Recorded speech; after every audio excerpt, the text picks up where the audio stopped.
This episode, I'm joined by Carlos Alberto Sánchez to discuss his book, Mexican Philosophy for the 21st Century, Relajo, Zozobra, and Other Frameworks for Understanding Our World. I'd like to say a big thank you to my paying patrons and subscribers for making all of this work possible. And if you'd like to support the podcast and keep it running, please find links in the description below. Otherwise, please enjoy. So, Carlos Sánchez, thanks very much for joining me on Hermitix podcast. It's my pleasure. We are going to be discussing your book, Mexican Philosophy for the 21st Century, Relajo, Zozobra, and Other Frameworks for Understanding Our World. And this is part of the Bloomsbury Introduction to World Philosophy series, which now has quite a few really fascinating additions to it. But as people will imagine, this your own book is a book covering Mexican philosophy, focusing, like, in a way, it focuses on five, could we call them concepts? So key Mexican philosophical ideas, concepts. So Relajo, Nepantla, Zozobra, Corazonadas, and Tic. And then there is a sort of final chapter before the conclusion called Existentialism, on Mexican existentialism and its distinctions. This is like my first entry into Mexican philosophy. Absolutely fascinating book, and highly, highly accessible.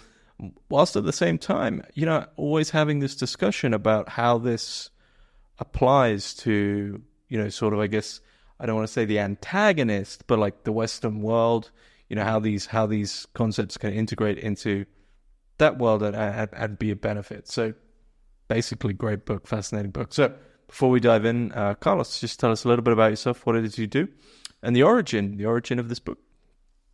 Well, I'm Carlos Alberto Sánchez. I am a professor at San Jose State University here in California. I've been here for about 18 years, and in that time, first of all, let me back up a little bit. I got my doctoral dissertation. I did my doctoral dissertation at the University of New Mexico in Albuquerque, and I wrote it on continental philosophy. I wrote it on Husserl, and the whole idea behind the dissertation was to talk about something that people didn't really think about when they talked about Husserl, which was justification. So I wrote this entire dissertation on Husserl's theory of justification, and then at the end of the dissertation, I was playing around with the idea of seeing how Husserl had influenced, or how this idea of justification had influenced other cultures or other philosophers from different areas of the world. So I started looking around, and I found I couldn't find much in English, especially. I found an article in English written by a Mexican philosopher named Antonio Cirion Quijano, where he talked about the history of phenomenology in the 20th century in Mexico. And I thought, whoa, I didn't even know this existed. This is really cool. And in there, he talks about several figures that I thought were really interesting. I never heard of them before. So I went back to the dissertation. I tried to include some of this discussion in there. I couldn't do it. So I just submitted the dissertation without any of this discussion. And as soon as I did that, I decided that I was going to spend the rest of my career, hopefully, making sure that what happened to me wouldn't happen to someone else. Right? That if somebody was looking for phenomenology in Mexico or phenomenology in Latin America, they could find it. So I started to look into the text and look into the history. And that's when I began to really dig into the history of Mexican philosophy, especially 20th century Mexican philosophy really captivated me. And I wrote a couple of articles. I published a book in 2012 on the Mexican philosopher Jorge Portilla called The Suspension of Seriousness, where I translate his work but also give a critical commentary on it. And then, as the years passed, I did more of these translations, more of these publications. And 10 years after the publication of that first book, I I started to do an inventory to see how much people were talking about tortilla now that there was something in English, right? And it wasn't that much. Uh, it wasn't surprising, it wasn't shocking, but it was a little disappointing, right? To know that even with the work that if a few of us had done in Mexican philosophy, a lot of work we had done actually, a lot of translations, there was still not a lot of movement in the area. So that motivated me to write this book, where the basic idea is if you're going to teach a class where you include Mexican philosophy, this book should be a good addition to that class, because I'm going to give you some of the main concepts, or the concepts that I think are key, and kind of bookended by telling you what I think Mexican philosophy is and what it isn't. So the origin of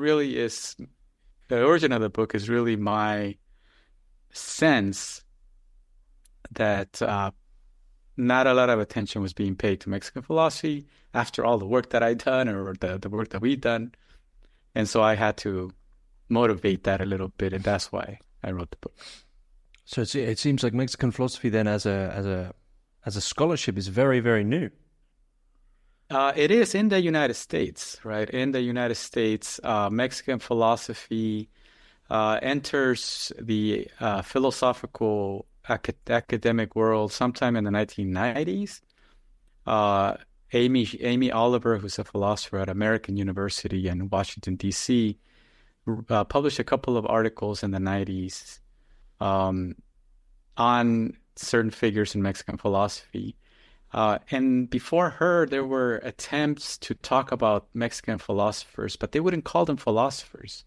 They would call them essayists, or, and it was a weird denial, I thought, to deny them that title because of the way they wrote or the style or whatever, and so it's fairly new. Once I got involved in the, like, taking it really seriously then, and after 2012 there began to be more activity, and these days there's a number of people working on Mexican philosophy. There's a couple of courses given at research universities on Mexican philosophy now.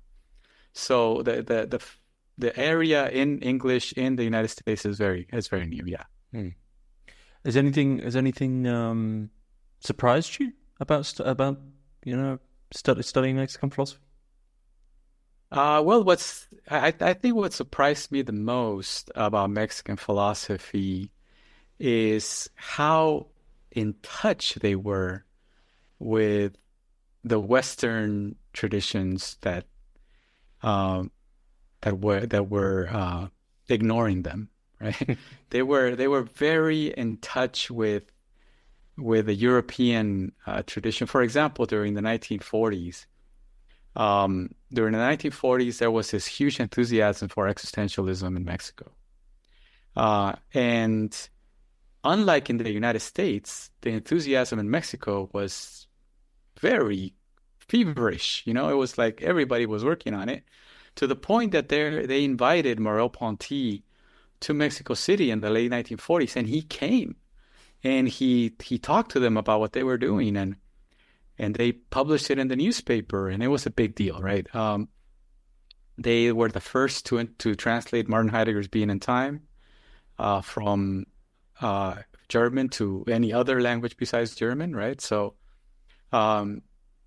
there was this enthusiasm for European ideas, and so that's what surprised me the most. I think that they were being very enthusiastic about something, and that something was ignoring them completely, right?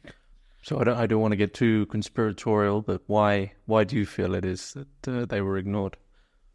Well, I think conspiracies are good here, right? Because I think that Mexican philosophy carries with it, or at least Mexican philosophers carry with them this idea of being Mexican, right? And the fact that we have this, or there exist these views about Mexicans, colonialism, conquest, and mixture and hybridity that makes people think that perhaps they're not incapable of doing such things.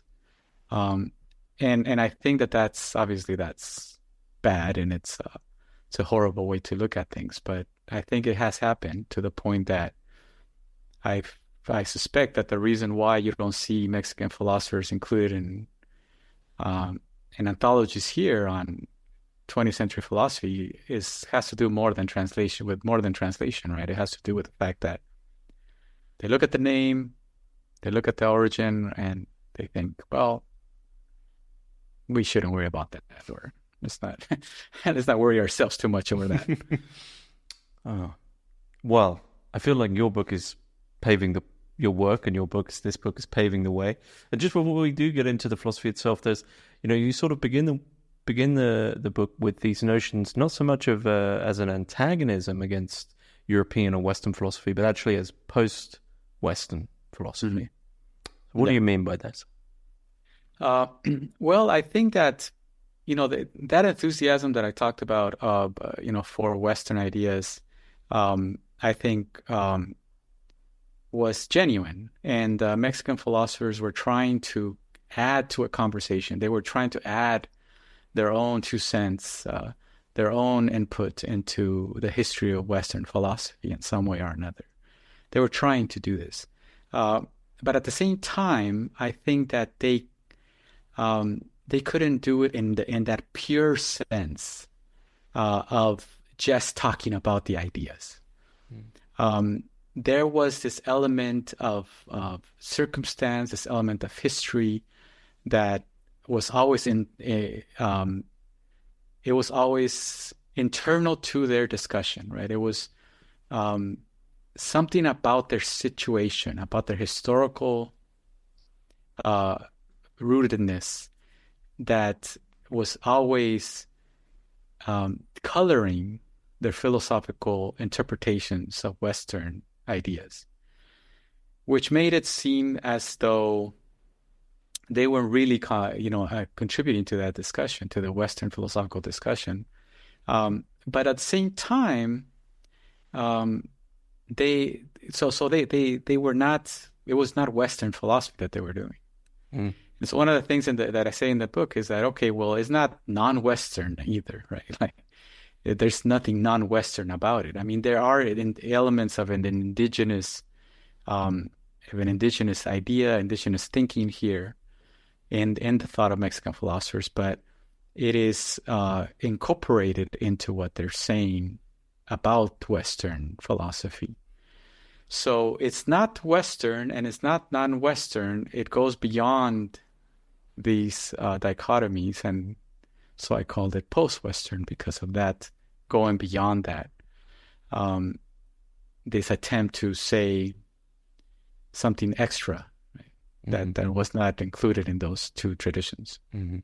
And it was, before we started recording, I mentioned that one of the things your book sort of really pointed out to me was just, speaking of Western and then non-Western and then post-Western, is, something was always coming through in the way, in the style and the way that Mexican philosophers philosophize. And so I guess the difference there is not, it made me realize just how limited the Western style and approach to philosophy is.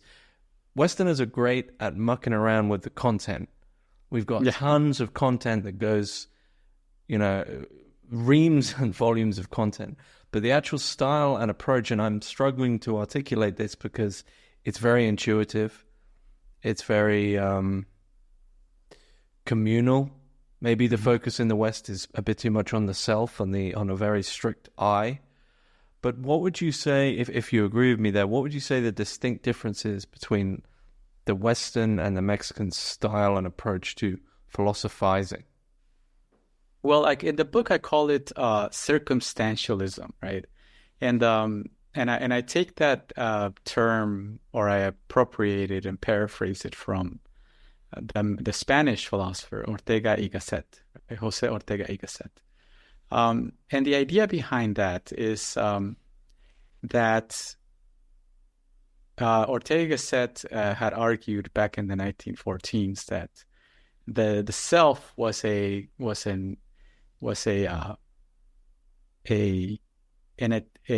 product of the Cartesian I and the circumstance. And then he goes on to explain what the circumstance is. And the circumstance is basically everything around us, including culture, community, language, etc.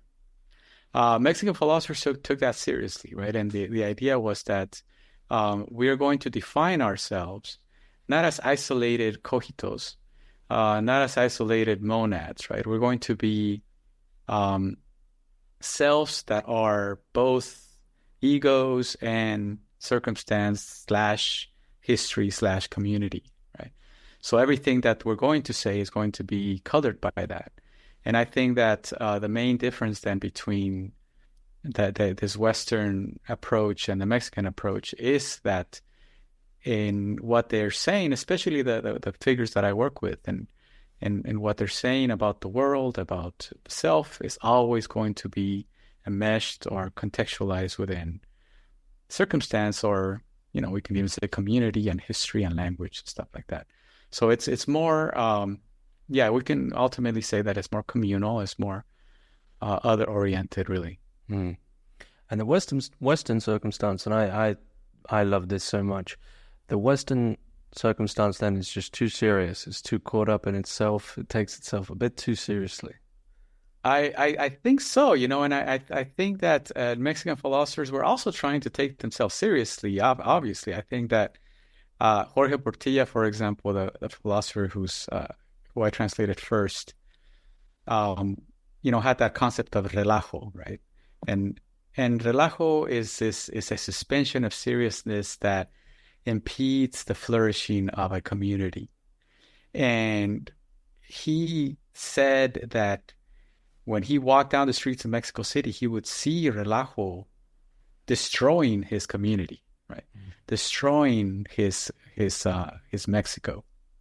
And so the whole book is an attempt to convince us, or to convince the Mexican reader, that they shouldn't engage in that unserious behavior, right? That they should take things more seriously, but not too seriously, but more seriously. So these philosophers are very serious. However, I think that what they really would accuse the West of doing is hiding its roots, hiding its community, hiding its context, not being transparent with the fact that a self is ahistorical, or is not being transparent with the fact that itself is not ahistorical, that the self is always part of a history, of a circumstance, a culture, of a language. And so they take that pretty seriously. They want to return to Mexico. They want to return to their history and philosophize from that origin. It's interesting to view it that way, because it seems then that something like, I don't know, the peak of seriousness for the Westerners would be something like Bertrand Russell, right? Purely symbolic logic, no life, no community. We'll get philosophy down to an algorithm or a sum. So right. Right. And I think that it's interesting the way that the philosophy made its way through the 20th century in Mexico. I think that this kind of responds to your comment that you made right now, because in the 19th century, the Mexican government itself imported, or tried to import, positivism into Mexico as a form of in order to facilitate or to motivate their educational reforms. But part of that project was also to try to scrub away from the Mexican mind a fascination with magic, a fascination with metaphysics, a fascination with those things that are immaterial, right? With spirituality and all of that, and make them scientists, right? Like that was the idea, to make everybody into a scientist. The first group of philosophers that come out of the 19th century and into the 20th century are known as the Athenaeum of Youth. And this was a group of anti-positivist philosophers, young So guys. it didn't go very Yeah. well. The importation didn't go very well. No, it didn't. It didn't land well, and so that's how we begin the century, with a critique of that kind of serious technical philosophy. And it goes on like this, and then you have the existentialist period in the 1930s and 40s, and then around the late 1960s and 70s, analytic philosophy kind of crawls back in, Mm. and it has established itself in Mexico City, for example, which is a hub of activity for the last, 50 years. But in this other more free, playful philosophical approach, I think it's is making a comeback in Mexico City, especially. It's really great to see, really. Okay. Well, a little digression here, just because, I have my own nightmares of reading Husserl's Logical Investigations, Volume 1 or Volume 1 and 2. Do you feel he's too serious? I think that Husserl is, and especially in Volume 1, I think he is way too serious. Once we get to Volume 2 and we start thinking about the categorical intuition and all of that other stuff, I think that we can play around a little bit more, right? We're allowed to say a little bit more about freedom, or our ability to see a world that's not really material and physical. Mm-hmm. Mm-hmm. Okay, so diving into the concepts, bringing them in. You've already mentioned Relo.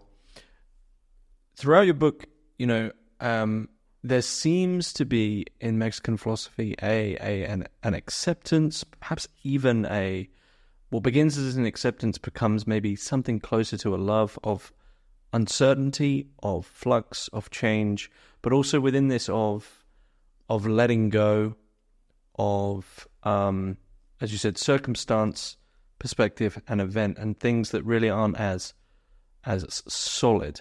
Now, Western philosophers would say, right, let's go back to Heraclitus or Parmenides, being versus becoming. But once again, it doesn't seem this feeling, or this is the only way I can describe it, doesn't seem to center itself in some sort of debate.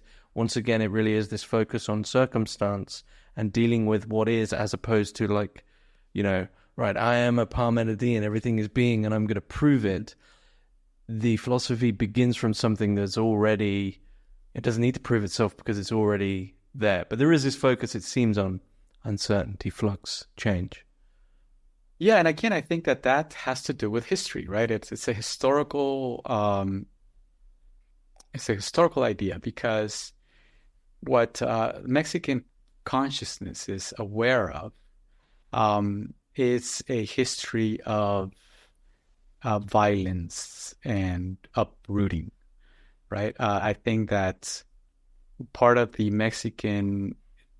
definition of what it means to be Mexican is that to be Mexican is to be a product of two cultures colliding, Mm-hmm. right? And you have the indigenous culture and you have the European culture, and they came together during the conquest of and colonization of the Americas. And that itself brought about a lot of change. You have a lot of destruction and violence going on with that. But then Mexicans themselves become this different sort of creature, this different sort of entity, a different sort of human being that's neither that or this. And that hybridity, or what they call mestizaje, is going to clash with the colonial authority, right, with the colonial powers. And that brings about revolution, it brings about wars, it brings about reformations. And so there's this idea that change and uprootedness and uncertainty and calamity are part of being Mexican. That's what it means to be that. And so the philosophy itself is going to focus a lot on that. It's going to focus a lot on the idea that things are constantly in a state of flux. Mm-hmm. And the best philosopher to talk about this is Emilio Uranga, who has an entire concept known as accidentality that he says is what defines the being of the Mexican in a very Heideggerian kind of way. Yeah. It certainly puts us Westerners, makes us look like we're scared of losing control, we're scared of accident, or trying to philosophize our way out. I mean, someone like Hegel definitely trying to philosophize our way out of accident, out of calamity. Absolutely, yeah. I think that that's something that the Mexican philosophers, especially Uranga, he ends his book by talking about how we are defined, or Mexicans are defined by a catastrophism, by this idea that we're always expecting the other shoe to drop. And but I think that it's a good lesson, right, to learn or to take to heart, because we often go about thinking that everything is certain, that everything is exactly as it should be and is never going to change, when in fact that's not really the case at all. Like, death happens every day, and trauma happens every day, change happens every day. So I think that Mexican philosophers had an intuition that the Western philosophers were holding on to a certain innocence that wasn't justified, right? Mm. And yet, your book isn't necessarily, ridiculously slippery. There is something there that one can hold on to as a thread throughout. And I will admit, I couldn't quite pinpoint it, but there is something there. So what is solid that you feel holds this all together? Well, I think it's I think what holds it all together is a preoccupation with holding it all together. Like, I think that's what it is. I mean, when you talk about concepts like relajo, or which is a suspension of seriousness, the devaluation of values, and then you talk about the concept that you mentioned at the beginning, which I talk in the book, corazonada. Corazonada is an intuition that goes beyond perception. It's an intuition of being, as Uranga says.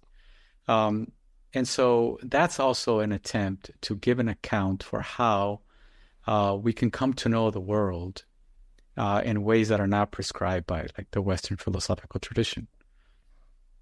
And so, yeah, I think that there's a sense that these philosophers understood uncertainty, understood that uncertainty was constant, but they also wanted to provide avenues to look at ways that we can hold it together. And I think that that's the case in every chapter of that book. Mm. Mexican philosophy is always trying to hold a paradox together, or a contradiction together, or perhaps trying to highlight an uncertainty, right? Mm. Highlight the uncertainty of existence, the uncertainty of being. So, yeah, I don't think it's a paradox necessarily. It's more like an intuition that would otherwise scare us, but we should just face, right? I'll tell you a quick story here. Jorge Portilla, another figure that I talk about there in the book, is he took a trip to the United States in the 1950s, and through some grant that he got. And he came back to Mexico and he wrote a paper called "The Spiritual Crisis of the United States." And he concluded that the spiritual crisis of the United States was rooted in an unjustified innocence, what I talked about before. And he gives an example. He says that there was this cemetery caretaker who wanted to put a statue of Jesus in his cemetery. So he held a contest with great Italian statue makers to make the statue of Jesus for his cemetery, and he was going to offer a certain amount of money. When all the entries came back, he chose none of them, because all of the Christ's statues that he got were suffering or crying, and he said that does not belong in my cemetery. He wanted a smiling Jesus, because he thought that that's the American spirit, right? It's a spirit that's innocent and it's and it understands goodness and it goes towards it, right? So he denied all the entries because they were portraying Jesus as, the Bible would say he was. And so that, I think that innocence, Jorge Portilla wasn't just pointing out to the North American innocence, right? He was pointing that these philosophers were also kind of trying to expose an overall innocence in philosophy, that they're not facing the reality of how things are. That's really intriguing, because to go from that innocence, then that would, play around with that, in that Westerners, and one of the greats of Western philosophy, Rousseau, would say that we're all good. A foundation in the West that everything can be controlled, can be reasoned, certainty versus uncertainty. And then Western philosophy in that sense is trying to keep uncertainty at bay. So if the foundation there in a way for the West is that sort of innocence, as from Portilla, what would you say the foundation of Mexican philosophy is? Is it an opposite of innocence? Is it, brutality, or is it a bit more neutral, like uprooting, or? Yeah, I think it's a little bit more neutral. It's something like uprooting or uncertainty. Yeah. No, it's interesting, right? Because I think that philosophers, at least the philosophers that I'm interested in, the Mexican existentialists of the middle of the 20th century, were they understood that they were the products of violence. Right? There was the historical violence, and that they had somehow to find a way to get through a middle ground between absolute violence and absolute innocence. There has to be like a way to exist in the middle. And obviously, I talk about it, that middle ground in the book is Nepantla, which means to be in between. There's this a very technical term in a sense, but in this very non-technical way of trying to explain in a very general way Mexican philosophy, I think that it also tries to find a Nepantla, a middle ground, and in between is between different extremes. Mm-hmm. We can call it the brutality of the West and the innocence of pre-Hispanic cultures, or something like that they saw as innocent, or that they saw as violent. Mm-hmm. So this notion that this question that I was about to ask, which was this sort of strange notion in your book that neutrality can be a choice, now is cleared up for me. But there's something intriguing there, actually, once again, just to go back to Western philosophy, because it's reforming a lot of Western philosophy. I think of Schopenhauer with his own sort of middle ground of between suffering and boredom.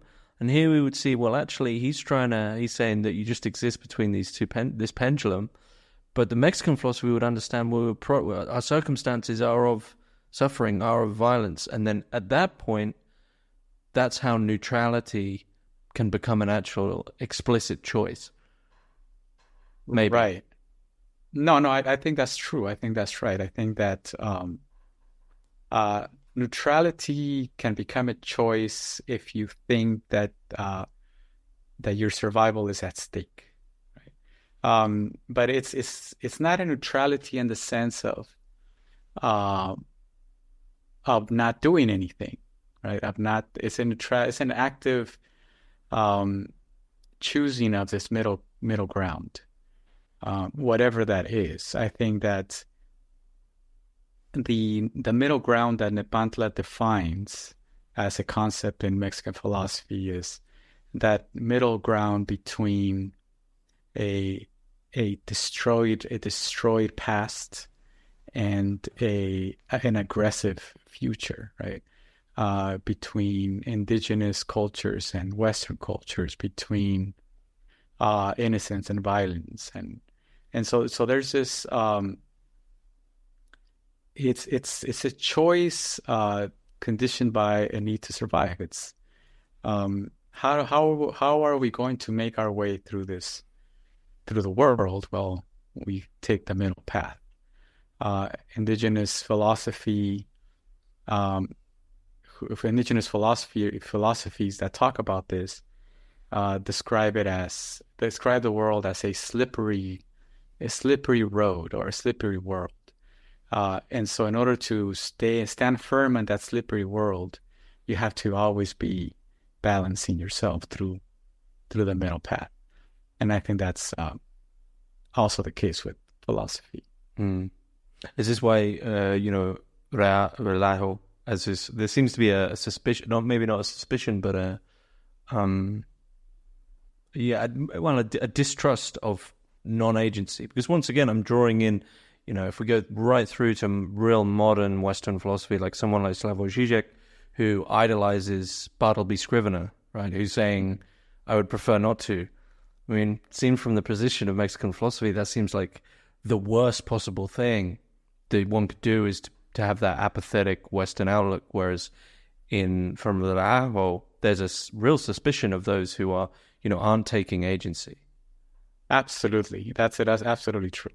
I think that for Portilla, the relajiento, the person who practices or who exists in the state of relajo, has failed their own humanity. They fail to take action. They fail to take responsibility, or they're failing to do so. But at the other extreme is what he calls the apretado, or the overly serious person who takes everything serious. You cannot exist. The good is not in either of those extremes. Right? The good is going to be in the middle, in a way where, you take things seriously, but you also question them. You also take a stand against them because they might be oppressing you. They might be trying to dominate you. But you also don't just stand in the background doing nothing. Do you think most Westerners have quietly become relajo? No. I think that Western culture as a whole tends a little bit more towards the other extreme, which is the serious, overly serious. I mean, Nietzsche talked about this too. This fact that we live in these serious times. I think that there's a virtue in scaling it back and trying to find that middle ground between devaluing values or undermining values and taking them as gospel. Mm-hmm. I'm starting to really see why these Mexican concepts alter existentialism in particular, because it seems those two modes of being, the seriousness and the relajo, are the sort of the two, typical nihilistic outlook would be nothing. Everything means nothing. Oh no, I don't need to, I better take life seriously. And then the other one is nothing matters, so I'll do what I want. But both. So how would Mexican philosophy approach that sort of nihilistic dilemma in an existential way? Well, I think that for both Portilla and Uranga, these extremes of nihilism and seriousness, I think, threaten your being a human being. They threaten your humanity. They threaten you in some way. And so you have the middle ground involves doing things that are Socratic in nature, right? Like, we're going to question these values. We're going to question our situation. We're going to question our circumstance. But also, and more importantly, in these middle paths that these philosophers propose, there is community, right? There is a sense that the other or others are the real reason why we're here, the real reason why we should philosophize, the real reason why we think or act. And so we're going to share our catastrophism together. We're going to pile it in together, and we're going to walk together through this middle path. And Uranga says the same thing about zozobra, right? Which is this idea of this anxiety that we live with, and how to overcome zozobra or how to live with it. You don't really overcome it ever. You live with it, and the way that you live with it is by sharing it with others. So there's going to be this sense in which all these extremes that we must navigate, we are going to have this nepantla, this middlehood to them, and that's the one that we should find, and that's the one where we should situate ourselves. Is that why Westerners are so anxious? Is because we are constantly trying to keep it all to ourselves, be individual? I would think so, yeah. I mean, I think that's why I'm so anxious, yeah. It certainly does shed a sort of dark light on, Sartre and maybe not so much Camus, but those early existentialists. It does make it clear that they were very. It's all about my existential crisis, and there's no real implicit connection to the community. Yes, I think that's true. I think that there's this self-absorption in philosophy that can go either way, right? There's a Mexican philosopher that I don't talk about in the book, but he's part of this anti-positivist group that I mentioned earlier, Antonio Caso. Caso wrote a book in 1916, 1919 called Existence as Economy, as Disinterest, and as Charity. And the first state, the existence as economy, is the existence, he calls it, of wild, ferocious beasts, right? Or basically people who are self-absorbed and always exist for the sake of accumulation and power. These are the Übermensch. These are the existentialists that think only about themselves, right? But then there's existence as disinterest, and in this case, you exist not in this state of self-preservation, but you exist as a thinker, right? You exist as disinterestedly thinking about things and not really contributing to self-preservation, but maybe contributing to the world as an artist or a musician, contributing to the history of thought, contributing to the history of music in some way, right? That's another way. But for Caso, both of these modes of existence fall short. The real way to exist, he says, is existence as charity, which means that you are always other-directed, that you release the excesses of yourself to the other, right? You give to the other. You don't accumulate. You don't just wander off like Thales looking for the truth, right? Whatever you do, you give it away to the other. So I think that same idea, this other-directedness, this communal emphasis, is going to follow Mexican philosophy the rest of the century up to the 1970s. Mm. It's intriguing that you used the term Übermensch there, because we've also got with Laho, we've got the devaluation of all values. So there is this little, exactly. There is a little Nietzschean strain in Mexican philosophy, but they're just not too keen on his prescription of what will happen, what should be done. Yeah, they're not too keen on the individualism aspect of things. Okay. Well, we've gone through my questions very quick. Is there anything you'd like to add about your book that you feel is key? Well, I think that my discussion, I have a discussion in there about a concept in indigenous philosophy, and it's an indigenous culture in Mexico called the Tzotzil, which exists in southern Mexico, and they've been there for perhaps thousands of years. But they have this concept of tique, and tique means us. And so the way that they use this concept is that basically it peppers everything that they say. It's always included in all conversations as part of the way they see the world. It's a framework to understand the world. So ultimately, in indigenous philosophy, even existing indigenous philosophies, the notion of community is still very, very strong. It's this part of the worldview, it's part of life and everything. So the reason why I included that chapter in there was to show that Mexican philosophy is very pluralistic, right? There's no, if we're talking about Mexican philosophy in the way that I talk about it, sometimes it seems as though I'm focusing on a very specific group of thinkers in a very specific region of Mexico, or just on the mestizos, so just on the philosophers that are challenging Western ideas.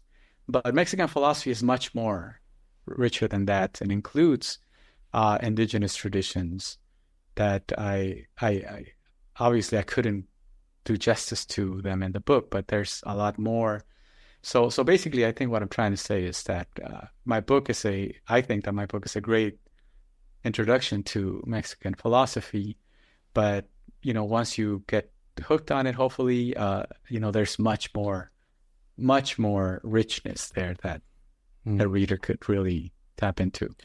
It's so intriguing, though, this concept of tique, because it goes back to this circumstantialism that we're talking about, in the sense that, well, there already is a circumstance, whereas, Westerners would say, right, I'll write a book trying to prove whether or not we should have community, whether or not we should be for the other Levinas. Whereas this circumstantialism is super intriguing because, well, you can't deny that which already is of the being. Right. Yeah. Yeah, it's a primordial fact in a way, right? Heidegger will call it an existential, right? It's a being with others. It's already first in line with any reflection. So yeah, I think that that's the value of the book. I think it should be a gateway to more things, And I recently published another book with Oxford called "Blooming in the Ruins: How Mexican Philosophy Can Guide You Toward the Good Life," and if you read it, I go a step further than what I'm doing in this book, which is I completely circumstantialize myself as I talk about the ideas in Mexican philosophy, and I do that on purpose because I want to show that Mexican philosophy cannot be thought, or it should not be thought of as leading you into this disinterested reflection, this impersonal world of ideas, right? It's always going to return back to your history, your community, your circumstance. Well, that's what I was about to ask. How has studying Mexican philosophy changed your life? Well, it's made me definitely more aware of my own existence and my own history. I find value now more than ever in my particular traumas, right? In my particular catastrophes. I find more value in the way that I was raised in my community. And I think that one of the things that studying Husserl for all those years did to me was that it put me in it would place me in a place of isolation where I had to sit down by myself and think about these very abstract ideas in very abstract ways. To the point that if I would have continued to do that, I think I would have eventually started to forget where I come from. I don't know. That's a nightmare that I have, right? Like I would forget where I come from. But with Mexican philosophy, I'm always returning back to my own situation, my own upbringing, and I really appreciate that about it. It does. It really does. Once again, it just makes Western philosophers seem like they just want to be philosophers without any attachments, any messy early communal, national, whatever it might be, familial attachments. Just want to go purely abstract. Everything's a bit easier when you do that. Yeah, I think so. I think so too. And I don't want to do that. I think that for me, thinking that way is it's not worth my time.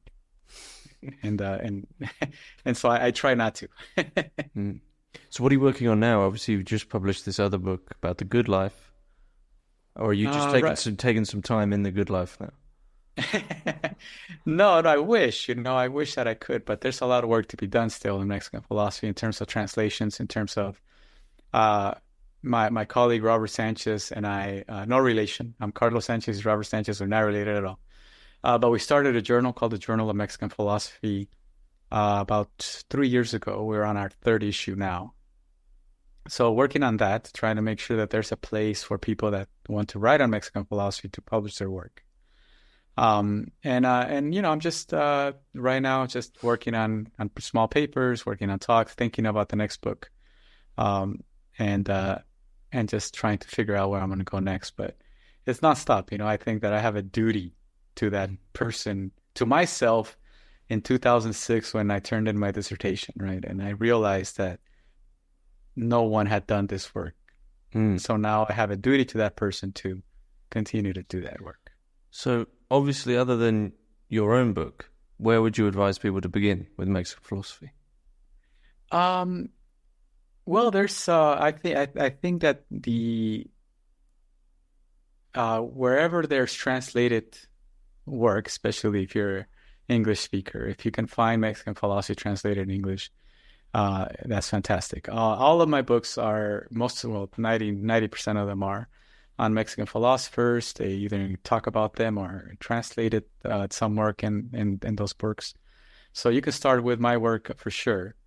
Robert Sanchez and I published a great anthology in 2017 called Mexican Philosophy in the 20th Century. And that's an anthology of works. I think that that's a great place to start. If you want to start a Mexican philosophy and you just don't want to read my work, that's fine. You can go read the original sources that are included in that anthology, and you'll find your way in somehow. Okay. Well, I'll be sure to put the links for this book and the journal in the description below. Is there anything you'd like to add? No, it's been a pleasure talking to you. I really appreciate the reading the book and thinking about it and really, publicizing it in this way. I really, really appreciate it. It's been a great conversation. Thanks very much. Thank you, James.